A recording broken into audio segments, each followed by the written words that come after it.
The rain hammered the sidewalk like it was trying to punish the whole city. I was 15, soaked to the bone, standing outside the rundown brick building we'd called home for 8 years. My garbage bag of clothes and a cracked laptop sat at my feet. The pickup idled at the curb, exhaust curling into the wet air. My mother wouldn't meet my eyes. She climbed into the passenger seat, clutching her purse like a shield. My father kept the engine running, hands tight on the wheel. In the back seat, 8-year-old Milo pressed his face to the window, fogging the glass with his breath. He waved frantically, grinning like we were just heading to the store for milk. "See you later, Alex!" he shouted, voice bright and oblivious. I lifted my hand, but it felt disconnected from the rest of me. My mother finally glanced over. Her mouth moved. 2 words I could read even through the rain-streaked glass. "I'm sorry." Then the truck rolled forward. Tail lights bled red across the puddles and vanished around the corner. They didn't look back. I stood there until the cold seeped so deep my teeth stopped chattering and just ached. $47 in my pocket. A hoodie that smelled like mildew. No phone. They'd taken it for safekeeping the week before. No plan beyond not here. They'd explained it the night before, voices low in the kitchen while Milo slept. Bills stacked like accusations on the table. Rent 3 months late. My father's warehouse job gone. Food stamps cut. Milo was small, still sweet, still cheap to feed. I was the teenager who ate double portions, needed new shoes, argued back. 2 kids were too much.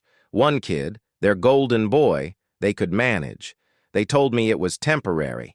A few months with Aunt Lisa in Reno. They even packed a lunch for the imaginary bus ride.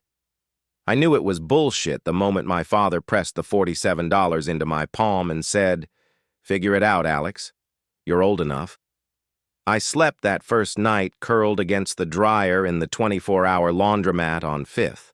The heat and the rhythmic thump kept me from shaking apart.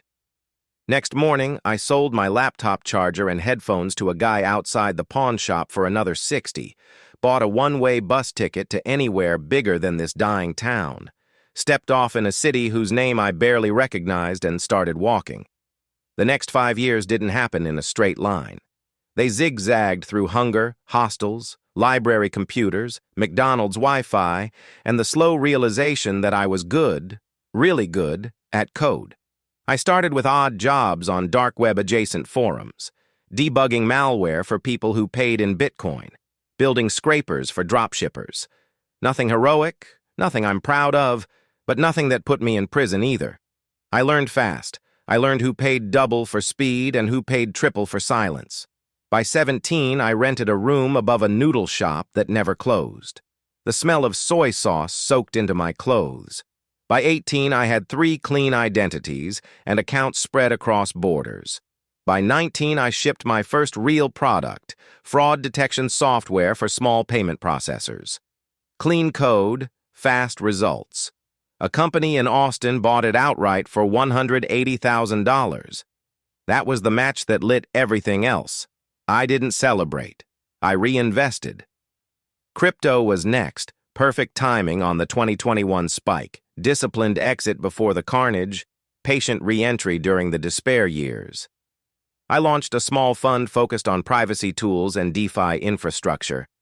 Quiet deals, smart contracts, nothing that made headlines, just consistent compound growth. At 20, I looked at my main checking account one random Tuesday. $1,247,893.17. There were others. Larger, colder, hidden in places governments couldn't easily touch. But that number felt real. Everyday money, grocery money, rent money. The kind of money my parents used to fight over at 2 a.m.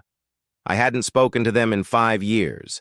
Hadn't looked them up until 6 months earlier when curiosity finally beat anger. Facebook gave me everything. New rental house in a quiet suburb, my father driving trucks for a logistics firm, my mother working part-time at a dentist's office. Milo, now 13, smiling in every photo. Braces, soccer uniform, birthday parties with cakes bigger than his head. They had rebuilt. without me. I stared at Milo's latest post for a long time. He was blowing out candles, eyes bright, arms around both parents. Caption, Lucky 13, best family ever. Something shifted inside me. Not forgiveness, not yet, but exhaustion. I was tired of carrying the weight alone, so I sent $5,000, no message, just a transfer from A. Carter to my mother's checking account at the same local bank they'd used forever. Enough to get their attention without looking like pity. 17 minutes later, my phone rang. Unknown caller. I let it go to voicemail. Her voice was raw. Alex! Alex, baby, is this you? We got this deposit and please call, please, I'm begging you, I'm so sorry, God, I'm so sorry. I listened twice. 2 days later, my father texted. Stiff. Careful. Alex, we saw the transfer. Your mom hasn't stopped crying. Just let us know you're safe. That's all we want. I didn't answer. Then Milo found my Instagram. I'd kept the account private but alive, a ghost profile I never checked. His DM popped up at 10:47 p.m. Alex, it's Milo. Mom said the money was from you. Is it really? Are you okay? Where are you? Can I call you? I stared at the message until the screen went dark. Then I typed back. Yeah, it's me. I'm okay. You? He replied in seconds. I'm good. I miss you so much. They never talk about you, but I know they feel bad. Mom cries when she thinks I'm asleep. Dad just stares at the wall. I'm sorry they left you. I didn't understand then. I do now. We texted until 4 in the morning. He told me about school, his friends, how he wanted to learn coding because he remembered me always fixing the family laptop. I told him I lived in California now, that I worked with computers, that I was fine. A month later, I booked a flight. I didn't warn them. I rented a plain sedan at the airport and drove to the address I'd memorized from the photos. Blue siding, basketball hoop, Milo's bike lying on its side in the grass. I sat there 20 minutes, pulse loud in my ears. Then I walked up and rang the bell. My mother opened the door in sweatpants and a faded t-shirt. She looked smaller, grayer, tired in a way that went bone deep. Her eyes widened.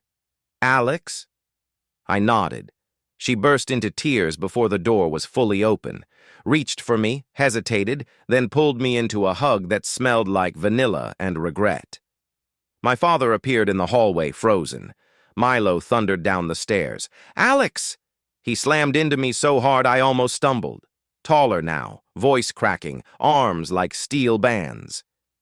We stood in the doorway, 4 people crying in different keys. Inside, the living room looked almost the same sagging couch, new pillows, photos everywhere, Milo at every age. One tiny picture of me, 8th grade school photo, half hidden behind a vase. We sat. Nobody spoke for a long minute. My mother wiped her face with her sleeve. We searched. Shelters, police, missing person sites. They said you were a runaway. Said kids disappear all the time. I didn't want to be found, I said. My father's voice was rough. We told ourselves it was temporary, that we'd get stable and bring you back. Then months became years. Every time we tried to look, the shame stopped us. You chose him, I said quietly. You looked at both of us and picked. He flinched like I'd struck him. We did. And it was the worst thing we've ever done. Milo sat pressed against my side. They fight about it. Mom wants to find you. Dad says you'd hate us forever. I kept hoping anyway. I looked at him. I'm here. Later, after coffee nobody drank, my mother opened her banking app to show my father the $5,000 deposit. She scrolled, stopped, breathed in sharp. Tom. He leaned closer. The balance stared back at them. $1,247,893.17. My father blinked slowly. That's after the transfer? No, I said. I sent the rest last night, after Milo and I talked. That's your new balance. Silence stretched so thin it hummed. My mother's voice trembled. You gave us over $1 million? I kept what I need, I said. There's more. This is for the mortgage you're renting toward. For Milo's college, for emergencies, no strings, no debt. My father looked like someone had pulled the floor out from under him. Why? Because he's my brother. I nodded at Milo. And because carrying hate is exhausting. I'm done. Milo started crying again, quiet, hiccuping sobs. He hugged me like he was afraid I'd vanish. My mother knelt in front of me. We don't deserve this. Any of it. Maybe not, I said. But maybe we can try something new, not the past, something different. She nodded, tears falling onto her jeans. We talked until the sky turned gray, about the nights I ate from trash cans, about the guilt that ate them alive, about therapy my mother started last year, about Milo's straight A report card, about my life in California, quiet, private, mine. When I left at dawn, Milo walked me to the car. He hugged me again. You're coming back, right? Yeah, I said. I'm coming back. He grinned, braces flashing. Good, because I'm going to need help with Python homework. I laughed, the first real laugh in years. My phone buzzed as I pulled away. Milo. Thank you for not giving up on us. Love you, big brother. I typed back one-handed at a stoplight. Love you too, golden boy. The road ahead felt wide open. Not perfect, not erased, but possible. And for the first time since the rain-soaked night they drove away, I didn't feel like I was falling. I felt like I was finally standing still.